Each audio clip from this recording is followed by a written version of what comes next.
Am I the a-hole for refusing to agree to split ownership of my dad's house with my sister? I, 30 male, have a sister Lori, 26, through my dad, 52. When Lori was 3, her mom packed up her stuff, took Lori, and left my dad a note saying that she wanted a divorce. Lori's mom always hated how much my mom and dad still got along and refused to cut down visitation after having my sister. Lori's mom also reconnected with an ex-boyfriend and tried to deny my dad access to Lori. Soon after the divorce, Lori's mom got pregnant with twins and her affair partner bolted. Lori's mom tried to claim my dad as the father, which my dad said was physically impossible, but still insisted on a DNA. Lori is his but the boys are not. Fast forward to when Lori is 16 and our dad owns a house, and during her week with dad, she asked if her mom and brothers can temporarily move in as her mom lost her job and can't stay in their apartment much longer. Dad refused and told Lori that if her mom is having that much trouble, she needs to make other arrangements. Lori said that her mom's family was in another state and that if our dad didn't let her mom and brothers move in, they've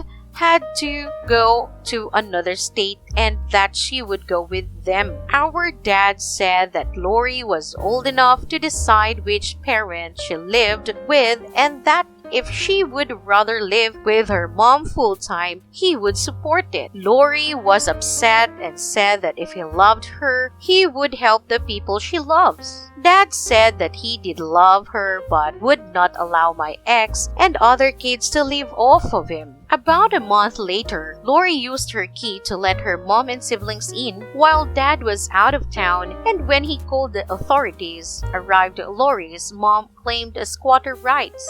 Turns out Lori's mom had changed her address for a phone bill and bank statements to Dad's address for the past 2 months, and Lori would come over and collect them before he had a chance to see them. Dad was pissed, started legal eviction, but during the proceedings, one of the twins accidentally set the house on fire. Lori has apologized for her actions, but our dad was done and no longer desired overnight visits as he didn't trust her anymore and used her college fund as a down payment for a new house. It's been 10 years, and while Lori and my dad still talk, he still has his guard up with her. Last year, there was a health scare and it was revealed that Dad is leaving his new house to me while Lori gets few items. Lori and her mom don't think it's fair, especially since her fund was used to help pay for the house, and want me to sign a document agreeing to split ownership of the house 50-50. I refused for a number of reasons, but our grandma thinks that it would be the kind of thing to do. Am I the a-hole?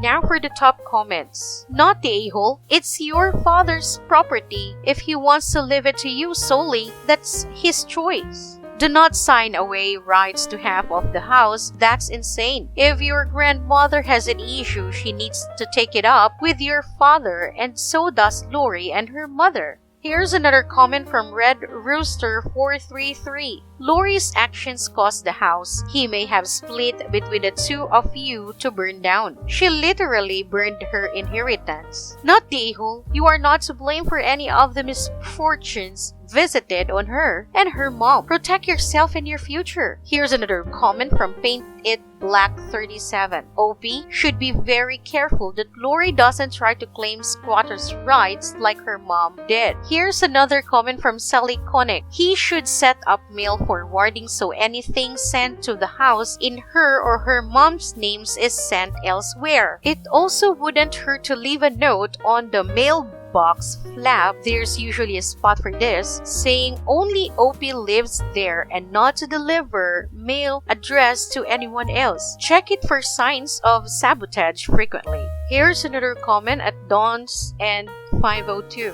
Doesn't work. My husband's ex has her subscription magazines and some mail still sent to his house. She forgot all about it like many other things, so I'm just here enjoying real simple and better homes and garden. The mailman ignores the note in the mailbox saying only W. They don't care. Next story. Am I the a-hole for giving mother-in-law's husband a juice box? We are currently visiting my husband's mom, who we haven't seen in 5 years. We decided to do a small trip so she could meet the kids and we could all catch up, and because we felt slightly bad for not going to her wedding, mother-in-law did warn us ahead of time that her husband, who we've never met, has a very hard time with kids. So don't take it personally if he needs to remove himself. Well, he doesn't so much remove himself as sulk and complete with the kids. He seems to have a very hard time with sharing mother-in-law's attention. Whenever the kids interact with her, he has to rub his head all over, cling to her, keep putting his mouth on her, etc. Mother-in-law seems to feel bad for him and will rub his head like he is a dog. She took some time off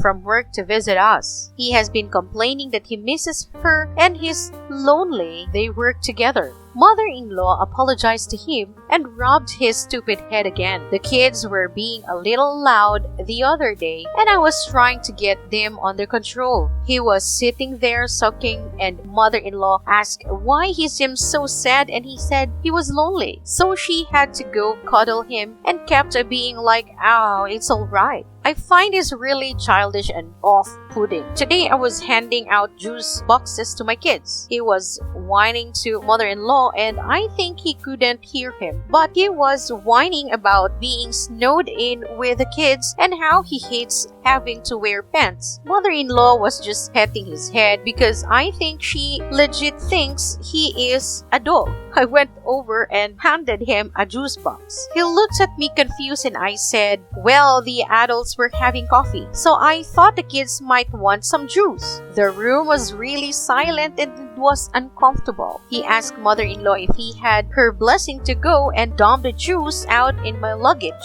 She tried to defuse but later told my husband that I'm rude. Now for the top comments, here's a comment from Paris Hilton too. Ish, but I really want to give you the not the a-hole. How weird of him. Does her husband have some sort of mental issue that would cause behavior like this? Here's another comment from Jessie Zhu. Sounds like an infantile kid. He doesn't want to wear pants and competes with kids for affection or has weird AF. Here's another comment from Paris Hilton too. Oh, ew, you're right. Not kink shaming, but keep it in the bedroom and away from actual kids. If that's the case, shouldn't he have loved his juice box? Or no, since mother-in-law didn't give it to him? Here's another comment. Not going to lie, and this may get taken down for being not very nice, but the mere description of this behavior makes my lady parts go dry as dust and